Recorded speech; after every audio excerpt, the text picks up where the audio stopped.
Bonjour à tous, je suis Antoine Roy, je suis professeur d'hématologie au CHU de Lille. Dans cette session consacrée à l'hémophilie, je vais avoir le plaisir de vous parler de la thérapie génique dans l'hémophilie.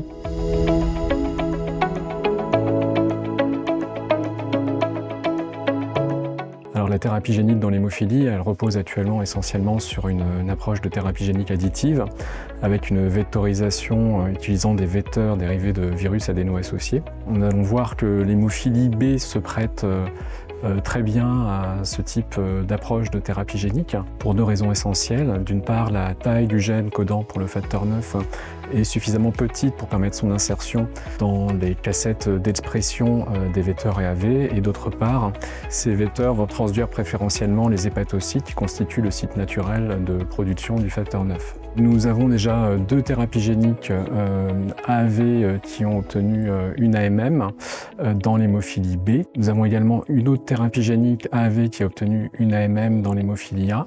Mais nous verrons que cette approche de vectorisation AAV est plus complexe dans l'hémophilie A, au moins pour deux raisons. La taille du gène F8 qui excède les capacités d'encapsidation des vecteurs AAV. Ceci oblige à recourir à un gène tronqué qui code pour un facteur 8 délété de son domaine B. Et on va voir les difficultés spécifiques qui sont inhérentes à cette méthodologie. Et par ailleurs, les cellules transduites sont toujours les hépatocytes, alors que les cellules qui produisent naturellement le facteur 8 au niveau du foie sont les cellules endothéliales. En termes de résultats cliniques, les essais, on verra ce qu'il en est notamment pour le Roctavian, la première thérapie génique à avoir obtenu une AMM dans l'hémophilie A, montre une grande variabilité de réponses interindividuelles encore non prédictibles, et il existe encore des interrogations concernant la stabilité d'expression au fil des ans, ce qui fait qu'actuellement, finalement, relativement peu de patients ont été traités à ce jour en post-AMM.